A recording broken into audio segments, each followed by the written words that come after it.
Do you really believe that leprechauns are just cheerful little men in green suits hiding pots of gold at the end of rainbows?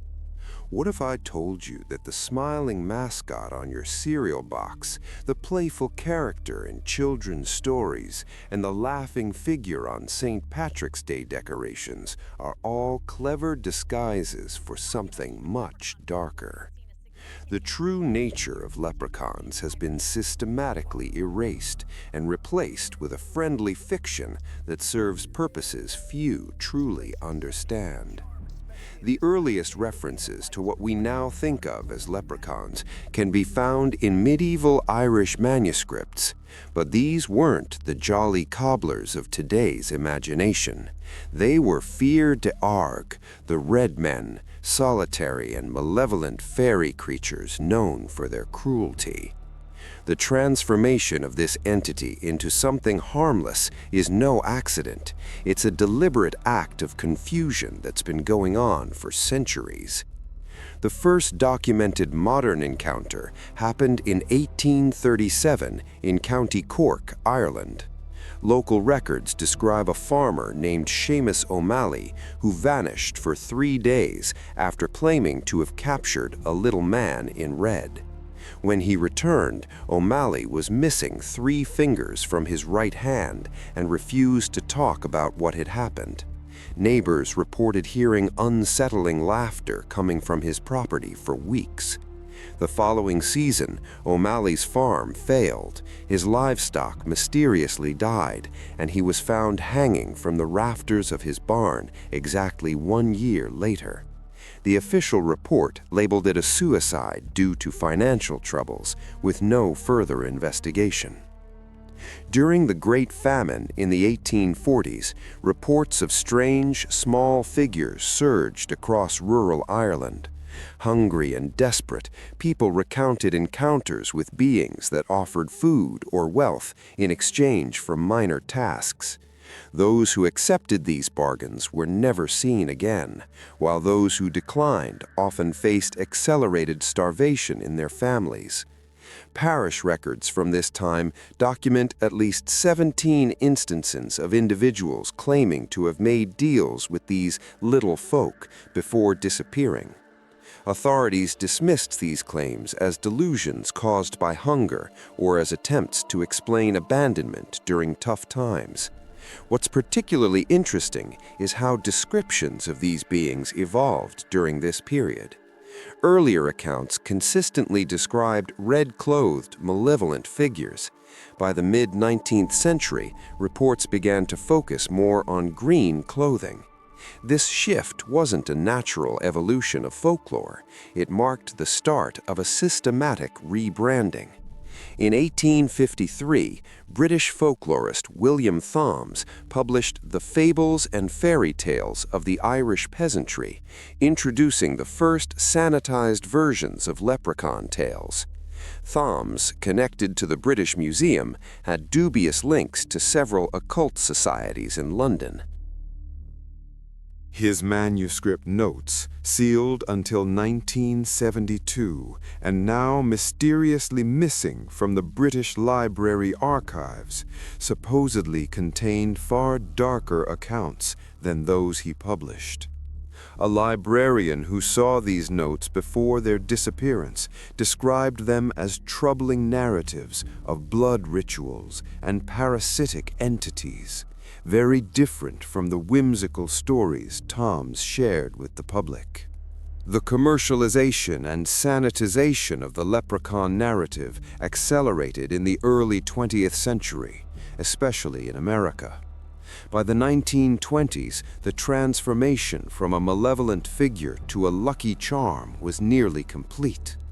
This shift coincided with a marked decline in reported encounters, not because the phenomenon had stopped, but because the way people reported it changed.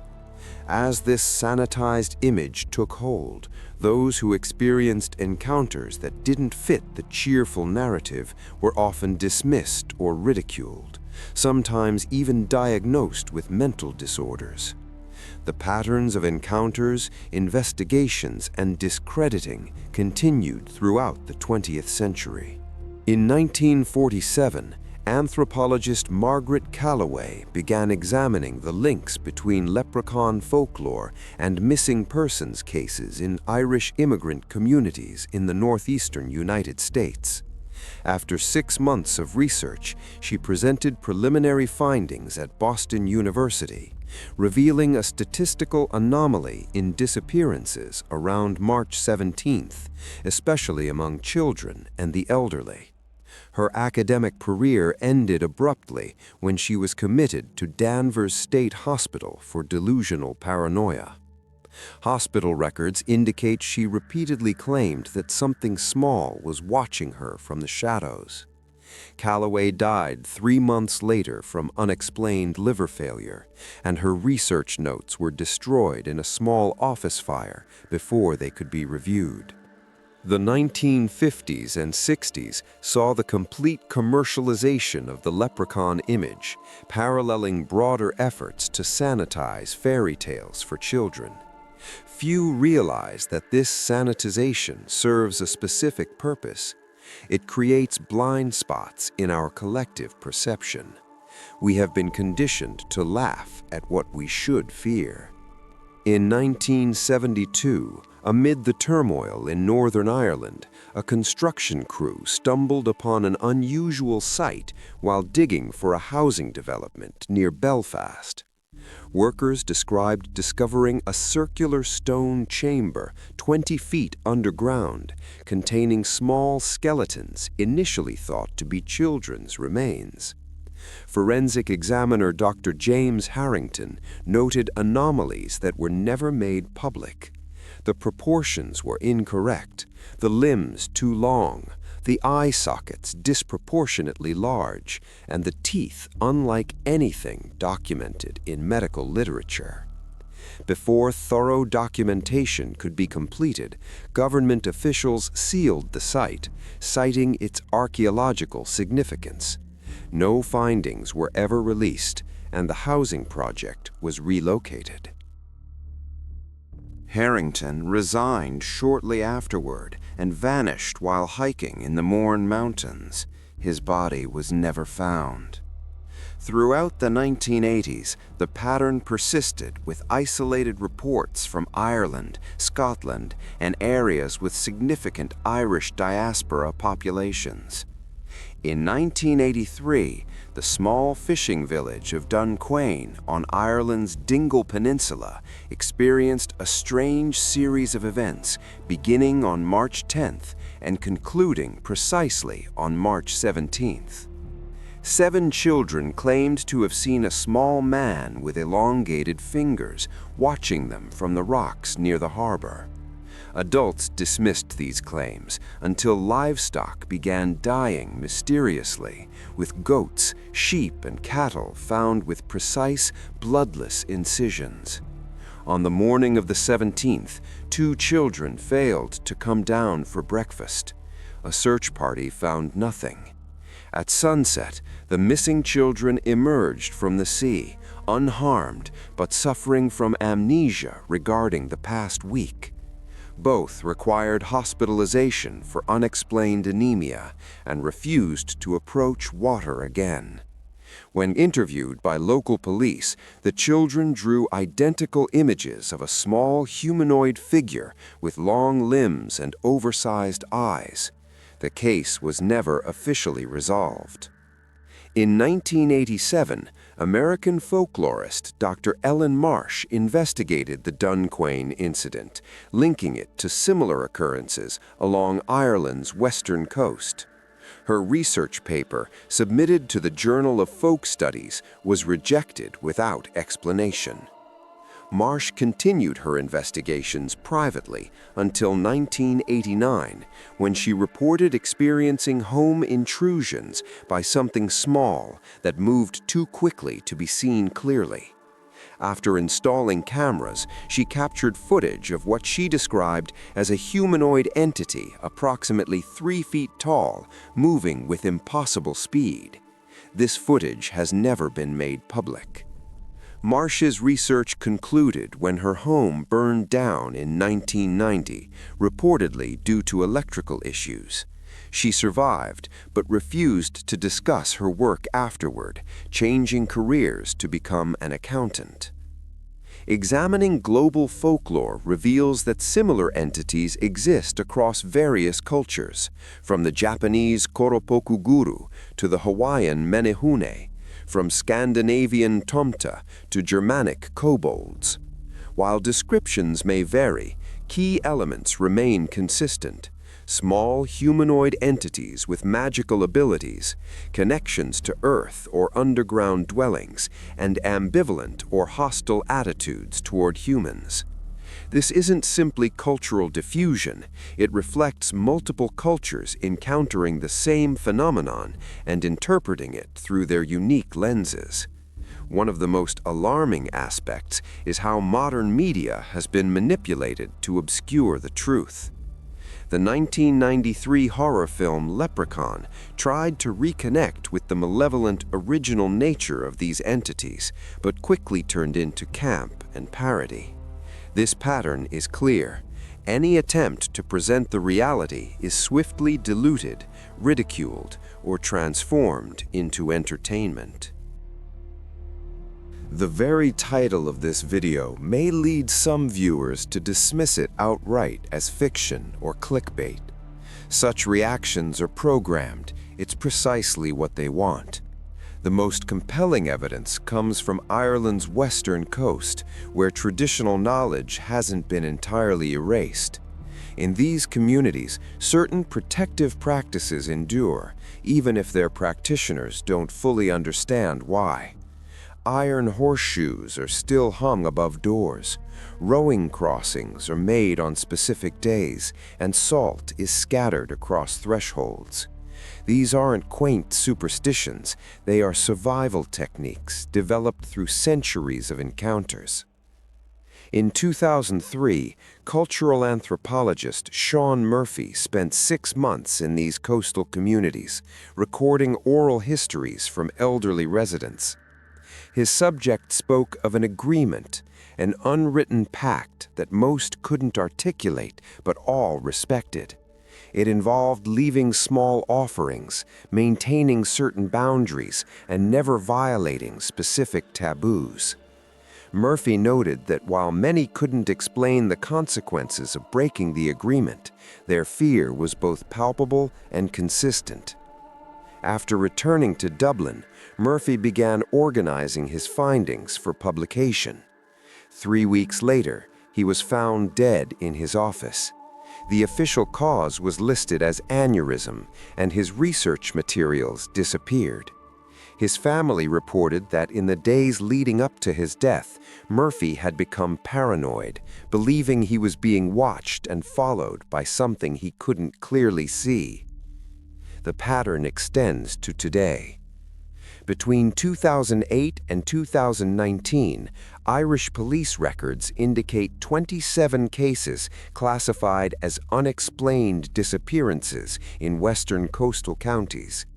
13 of these occurred within 3 days of March 17th. 6 of the missing were later found with no memory of where they had been, while 4 returned with unexplained physical changes, including rapid weight loss, anemia, and strange markings on their skin. None would discuss their experiences, and the remaining 17 were never found.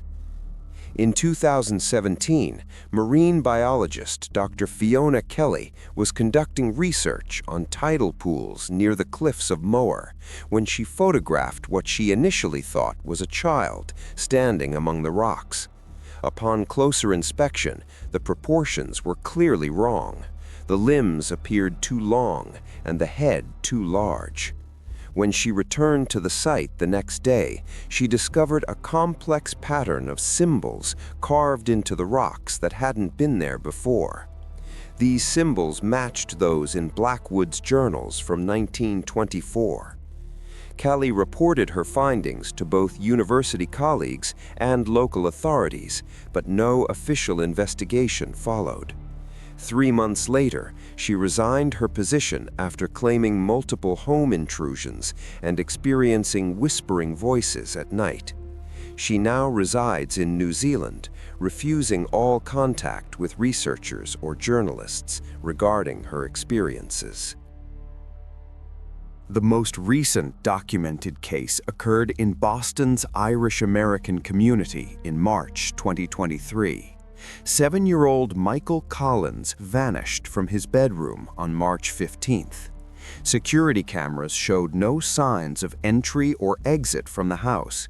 Exactly 7 days later, Collins reappeared in his room, severely dehydrated and anemic, but otherwise unharmed. When questioned, the boy only said he had been underground with the small people and that they wanted him to stay forever. The Collins family moved to Arizona shortly afterward. The case file remains open but inactive. What connects these incidents across time and geography isn't just the similarity of the described entities, but the consistent pattern of suppression, ridicule, and rewriting that follows. The transformation of a feared entity into a commercialized friendly mascot is not cultural evolution, it is deliberate obfuscation. Consider what happens to those who maintain the original understanding of what leprechauns truly are. They are dismissed as superstitious, backward, or mentally unstable. Think about the timing of these events. March 17th appears repeatedly in these accounts. Modern celebrations involve alcohol consumption that impairs perception and memory. The color green dominates, camouflaging what may be hiding in plain sight. Crowds gather, making individual disappearances less noticeable. This entire celebration creates ideal conditions for something to operate unseen. Beyond concealment, the commodification serves another purpose. The more widespread the friendly leprechaun image becomes, the more protection it affords the true entity. Imagine trying to report a sighting of a leprechaun today. You'd likely be laughed out of any police station, doctor's office, or newsroom. This ridicule acts as a shield, allowing something to hide behind our cultural expectations and disbelief. But what are these entities? The consistent elements found across centuries of encounters suggest something ancient that has evolved alongside human civilization, adapting its methods of concealment to each era. The earliest accounts describe direct encounters, while as human knowledge and documentation improved, these entities became more cautious, operating from shadows, using intermediaries, and ultimately camouflaging themselves behind their own commercialized image. What do they want? The pattern of disappearances, blood, and anemia points to something parasitic rather than simply malevolent. Ancient accounts of deals and bargains indicate a transactional relationship. They take something vital, blood, life force, time, and occasionally offer something in return. But the exchange is never equal. The missing research, vanished investigators, and systematic suppression of evidence suggest an influence that exceeds what a mere cryptid or undiscovered species would possess. These entities seem to have defenders, collaborators, or perhaps unwitting agents in positions of authority. The consistency of this pattern can't be mere coincidence. Are you still watching? Have you been laughing at what seems like a ridiculous conspiracy theory? That reaction protects them. Your disbelief is their strongest shield, cultivated over centuries. When was the last time you encountered a realistic depiction of these creatures in media? Not the cartoonish figures on cereal boxes or holiday decorations, but something that matches the original depictions from medieval accounts. The elongated limbs, the oversized eyes, the abnormal teeth, and the predatory nature. These elements have been systematically eradicated from our cultural consciousness. The most disturbing aspect is how the truth hides in plain sight. The horror movie franchise that began in 1993 contains elements of genuine folklore that somehow slipped through the cultural filters. The obsession with gold, the granting of wishes with dire consequences, the vindictive nature, all of these elements were presented as fiction, as entertainment, ensuring that anyone linking them to real experiences would be dismissed. What is happening now? Reports continue to emerge, but rarely gain mainstream attention. Between 2015 and 2024, the patterns remain unchanged. Disappearances around traditional dates, unexplained encounters in historically connected areas, and the subsequent silence of witnesses. Social media has made it easier to share experiences, but harder for them to be taken seriously. Any account is quickly categorized as creepypasta, fiction, or attention-seeking behavior. The perfect camouflage has been established, a world where truth is automatically assumed to be fiction. In 2021, a Reddit thread in the Paranormal Forum detailed an encounter near Galway that matched historical patterns precisely. A small humanoid figure was spotted near an ancient stone formation, followed by electronic disturbances, home intrusions, and ultimately the poster's decision to leave Ireland altogether. The thread was removed within 48 hours for violating community guidelines, and the user account was deleted. Attempts to reach out to them through other means have proven futile. I have been researching this phenomenon for 7 years. I have compiled over 300 accounts spanning 4 centuries, interviewed witnesses, examined police records, and visited sites of reported activity. 3 individuals who provided key information for this investigation have ceased all contact. One explicitly stated that they felt watched before disappearing from social media entirely. I have received anonymous emails containing nothing but coordinates leading to remote locations in Western Ireland. Twice I found small footprints outside my home, too small for a child, with unusual toe spacing. Last March, I set up motion-activated cameras around my property. On the morning of March 17th, all cameras failed simultaneously for exactly 3 hours and 17 minutes. When they reactivated, a pattern was drawn in the soil beneath my bedroom window, a spiral with symbols matching those in both Blackwood's journal and the markings photographed by Dr. Kelly in 2017. I didn't approach it, I photographed it from my window. By evening, rain had washed it away. I am not publishing my name with this information for obvious reasons. I have arranged for this research to be released through third parties who are unaware of my identity. If something happens to me, at least this information will survive. So what should you do with this knowledge? First, understand that awareness provides some protection. Throughout history, those who recognized the danger and took traditional precautions fared better than those who remained ignorant. Iron, salt, rowan wood, and strict boundaries appear repeatedly as defensive measures in accounts from witnesses who survived encounters. Second, be particularly vigilant during the week surrounding March 17th. The pattern of activity spikes dramatically during this period, with the highest concentration of disappearances occurring on the day itself. If you live in areas with Irish heritage or historical connections, especially coastal regions or places with ancient stone structures, your risk may be elevated. Third, and most crucially, if you encounter something small that doesn't move quite right, that doesn't seem fully human despite its size and shape, do not engage. Do not make deals, do not accept offerings, do not follow it, no matter how curious you become or what it promises. Countless disappearances begin with someone following a small figure, simply to see where it leads. The true nature of leprechauns, or whatever these beings really are, remains hidden behind centuries of careful cultural manipulation. The cheerful figures dressed in green that we see today offer perfect cover for something ancient and predatory that lurks in the shadows of our disbelief. You might want to dismiss everything you've just heard. You've been conditioned to do so. But tonight, when you switch off the lights and find yourself alone in the dark, listen closely. That faint scratching could just be the house settling. That whispering voice might merely be the wind.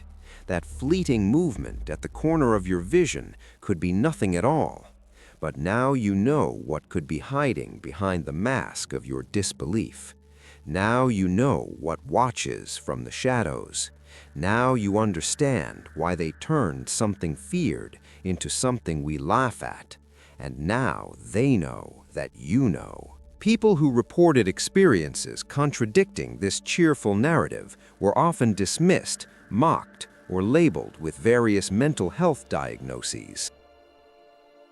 In 1924, folklorist and paranormal investigator Algernon Blackwood traveled to Western Ireland to explore persistent rumors about the fair folk.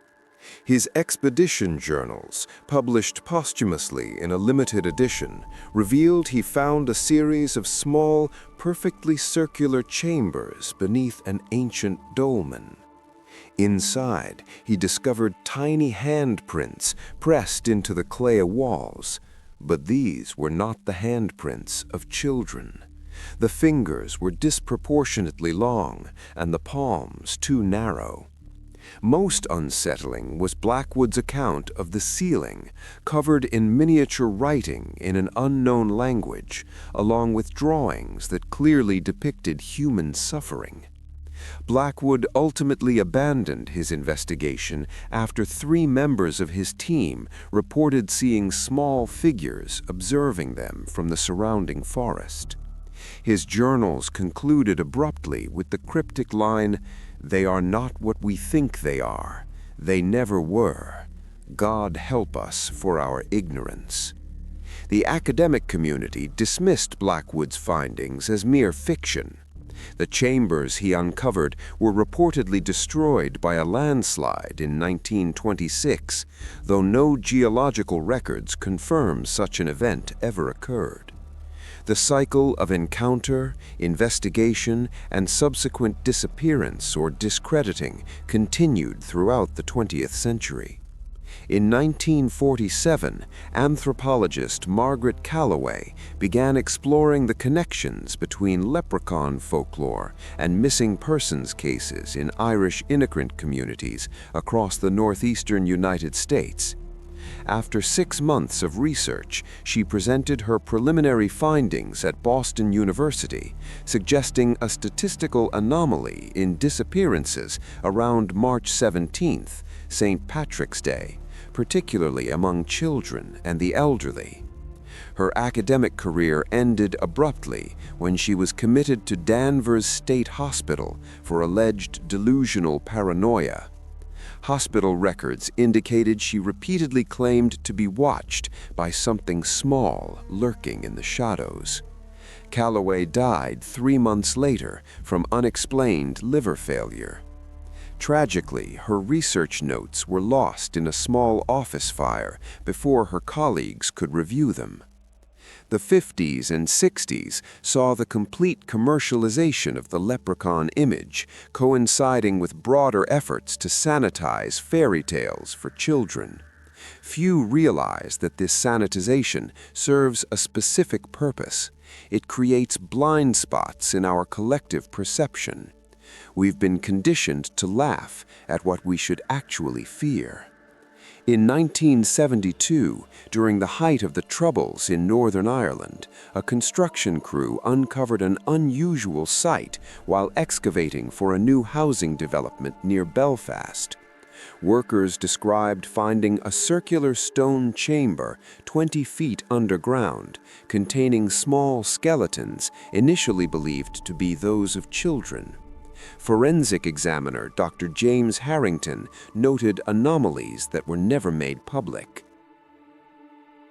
The proportions were incorrect, the limbs too long, the eye sockets too large, and the teeth unlike anything found in medical literature.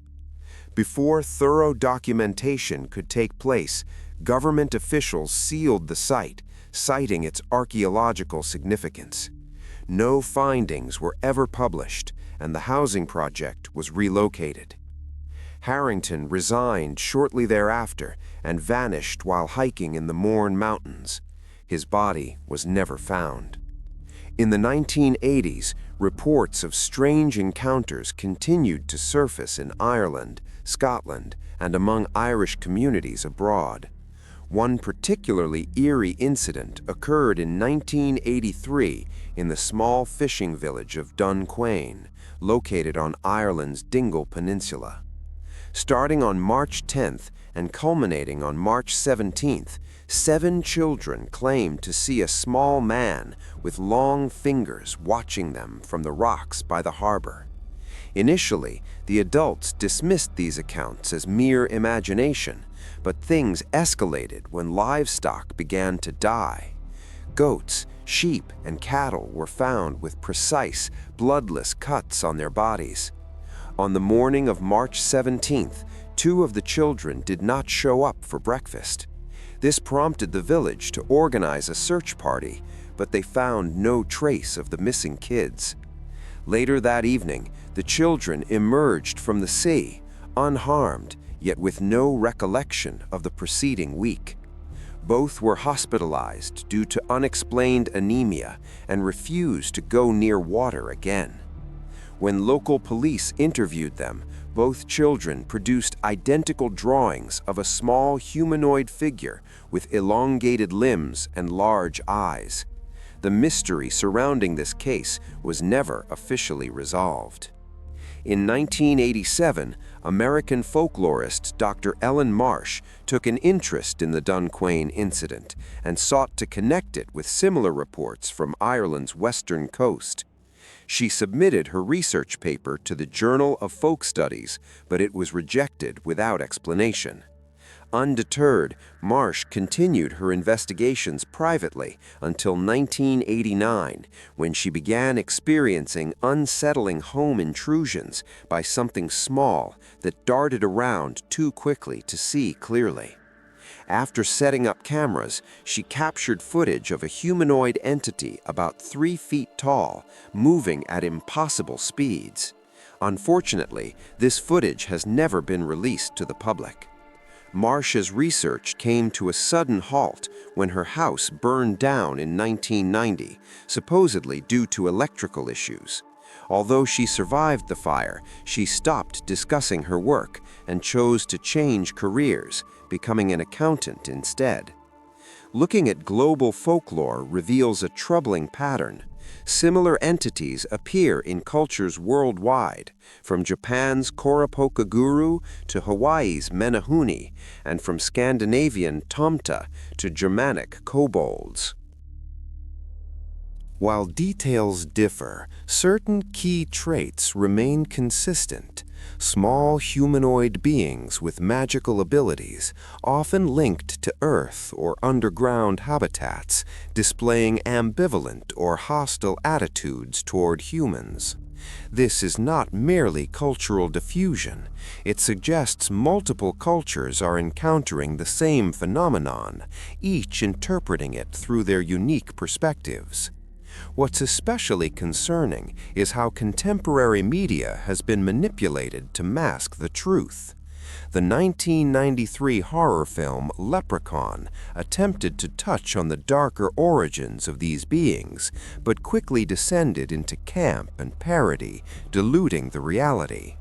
This pattern persists. Any effort to present the truth is quickly ridiculed or turned into entertainment.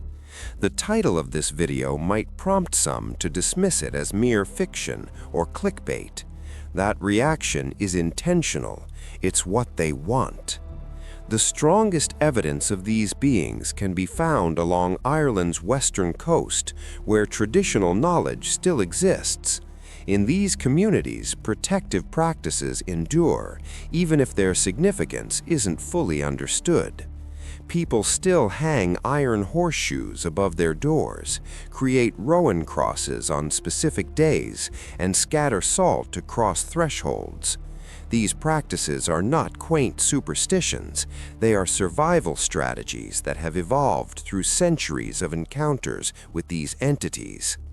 In 2003, cultural anthropologist Sean Murphy spent 6 months in coastal communities, recording oral histories from elderly residents. His interviewees mentioned a contract, an informal pact that most couldn't fully explain, but all respected. This contract involved leaving small offerings, observing certain boundaries, and never breaking specific taboos. Murphy noted that while many couldn't articulate what would happen if this agreement was violated, their fear was palpable and constant. Returning to Dublin, he began organizing his findings for publication. 3 weeks later, he was found dead in his office, officially diagnosed with an aneurysm. His research materials disappeared. His family reported that in the days leading up to his death, Murphy became paranoid, suspecting he was being watched by something he couldn't clearly see. This pattern continues today.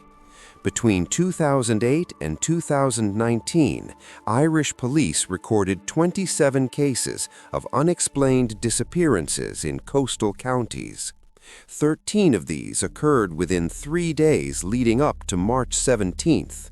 6 of the missing were later found, but they had no recollection of where they had been. 4 returned with unexplained physical changes, significant weight loss, anemia, and strange marks on their skin. None of them wanted to discuss their experiences. The remaining 17 were never found. In 2017, marine biologist Dr. Fiona Kelly conducted research on tide pools near the cliffs of Moher when she photographed what she initially thought was a child standing among the rocks. Upon closer inspection, the proportions were clearly wrong: limbs too long, head too large. When she returned the next day, she discovered a complex pattern of symbols carved into the stones that hadn't been there before. These symbols matched the records from Blackwood's journals dated 1924.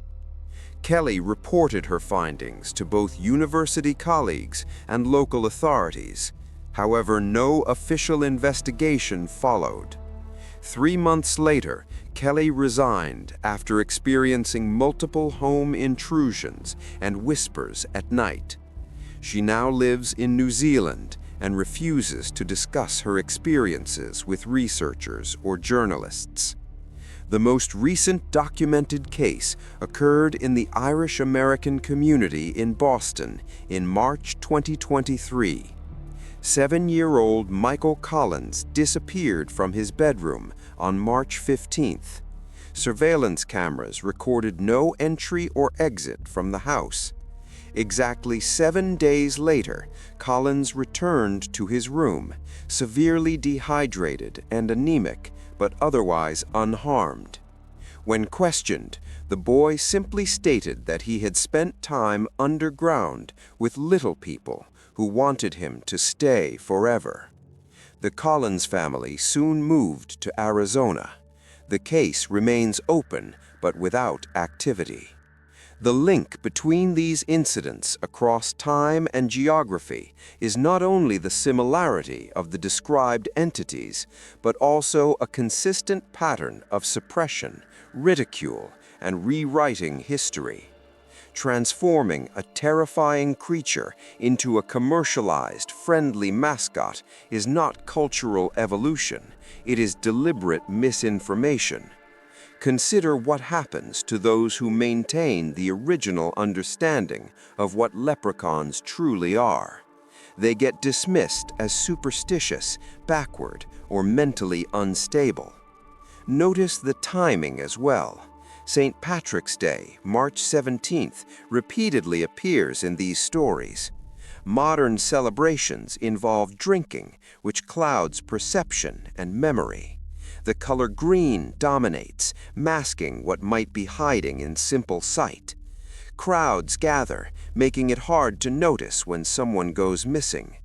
This festive atmosphere creates ideal conditions for something to operate unseen. The commercialization of leprechauns serves a purpose beyond merely hiding the truth. As the friendly leprechaun image spreads, it offers greater protection to the true entity lurking behind it. Imagine trying to report a leprechaun sighting today. You'd likely be laughed out of any police station, doctor's office, or newsroom. This ridicule acts as a shield, allowing something sinister to hide behind our cultural expectations and disbelief. But what exactly are these entities? The common threads present across centuries of encounters suggest they are ancient beings that have evolved alongside humanity, adapting their concealment methods over time. Early accounts describe direct encounters with these creatures.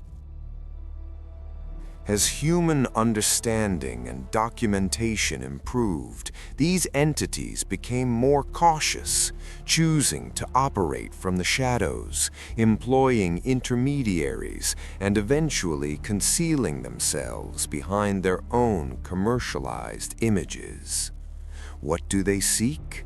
The recurring themes of disappearances, blood loss, and anemia hint at something parasitic rather than simply malevolent. Historical accounts of deals and bargains indicate a transactional relationship.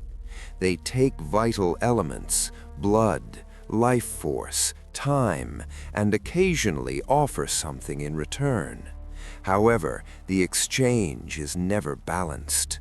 The missing research, vanished investigators, and systematic suppression of evidence indicate that these entities wield influence beyond what a mere cryptid or undiscovered species would possess. It seems they have defenders, collaborators, or even unwitting agents positioned within authority. Are you still watching? Have you found yourself laughing at what seems like a ridiculous conspiracy theory? That reaction protects them, as your disbelief serves as their strongest shield. They have spent centuries cultivating this reaction. Think about it. When was the last time you saw a realistic depiction of these beings in media? Not the cartoonish figures on cereal boxes or holiday decorations, but something that aligns with the original medieval descriptions. The elongated limbs, oversized eyes, abnormal teeth, and predatory nature have all been systematically erased from our cultural consciousness. What's most unsettling is how the truth often hides in plain sight. The horror movie franchise that began in 1993 contains elements of genuine folklore that somehow survived the cultural filters. Themes such as the obsession with gold, the granting of wishes with dire consequences, and the vindictive nature of these beings are all present. However, they are packaged as fiction and entertainment, ensuring that anyone who tries to connect them to real experiences is dismissed. What's happening today? Reports of encounters continue, but they rarely capture mainstream attention. Between 2015 and 2024, the patterns remain consistent, with disappearances occurring around traditional dates and unexplained encounters in areas with historical significance. Witnesses often remain silent. Social media has made sharing experiences easier, but has also made it more challenging to take them seriously. Any account is quickly categorized as creepypasta, fiction, or attention-seeking behavior. A perfect camouflage has been created, a world where the truth is automatically dismissed as fiction. In 2021, a Reddit thread in the paranormal community detailed an encounter near Galway that precisely matched historical patterns. This reflects a troubling reality. The more we normalize the sanitized version of leprechauns, the more we obscure the true threat they represent. As we celebrate, we may inadvertently create the perfect conditions for something dark to slip through the cracks, unnoticed and unfettered. A small humanoid figure was spotted near an ancient stone formation, leading to electronic disturbances and home intrusions. This ultimately pushed the user to leave Ireland entirely. The thread detailing this encounter was removed within 48 hours for violating community guidelines, and the user's account was deleted. Attempts to reach out to them through other channels have been unsuccessful. I have spent 7 years researching this phenomenon, gathering over 300 accounts that span 4 centuries. I have interviewed witnesses, sifted through police records, and visited sites where these activities have been reported. Unfortunately, 3 individuals who provided crucial information for my investigation have gone silent. One of them explicitly mentioned feeling watched before disappearing from social media altogether. I have also received anonymous emails containing nothing but coordinates leading to remote locations in Western Ireland. On 2 occasions, I discovered small footprints outside my home that were too tiny for a child, with unusual toe spacing. Last March, I decided to set up motion-activated cameras around my property. On the morning of March 17th, all cameras failed simultaneously for exactly 3 hours and 17 minutes. When they rebooted, I found a spiral pattern in the soil beneath my bedroom window, adorned with symbols that matched those documented in Blackwood's journal and the markings photographed by Dr. Kelly in 2017. I chose not to approach it. Instead, I took photos from my window. By evening, rain had washed it away. For obvious reasons, I am not revealing my name alongside this information. I have arranged for this research to be shared through third parties who are unaware of my identity. If something were to happen to me, at least this information will persist. So, what should you do with this knowledge? First, recognize that awareness can provide some level of protection. Throughout history, those who acknowledged the danger and took traditional precautions fared better than those who remained ignorant. Iron, salt, rowan wood, and strict boundaries frequently appear as defensive measures in accounts from those who survived encounters. Second, maintain heightened vigilance during the week surrounding March 17th. Activity levels spike dramatically during this time, with the highest number of disappearances occurring on that specific day. If you live in areas with Irish heritage or historical ties, particularly coastal regions or locations with ancient stone structures, your risk may be elevated. Third, and most crucially, if you encounter something small that doesn't quite move right or doesn't appear entirely human despite its size and shape, do not engage. Do not make deals, accept offerings, or follow it, no matter how curious you feel or what it promises you. Countless disappearances begin with someone simply following a small figure to see where it leads. The true nature of leprechauns, or whatever these entities really are, remains obscured behind centuries of deliberate cultural manipulation. The cheerful, green-clad figures of modern imagery serve as perfect camouflage for something ancient and predatory that continues to thrive in the shadows of our disbelief. You might want to dismiss everything you've just heard. You've been conditioned to do just that. However, tonight, when you switch off the lights and find yourself alone in the dark, listen closely. That faint scratching could just be the house settling. That whispering voice might merely be the wind. That fleeting movement at the edge of your vision could be nothing at all. But now you see what might be hiding behind your doubts. You notice what lurks in the shadows. You understand why they turned something scary into a source of laughter. And now they know you're aware. If you followed me to the end of this talk, please comment, "I see them now." This isn't just about engagement. I need to know how many people receive this before something happens to silence it. Share this knowledge with others, not for popularity, but because shared wisdom is harder to erase. The more people who know, the tougher it is for them to keep up their carefully built facade. They're watching, always watching. They're waiting for you to forget or dismiss what you've learned. They look for the moment when your guard drops and the line between their world and yours shrinks enough for them to slip through.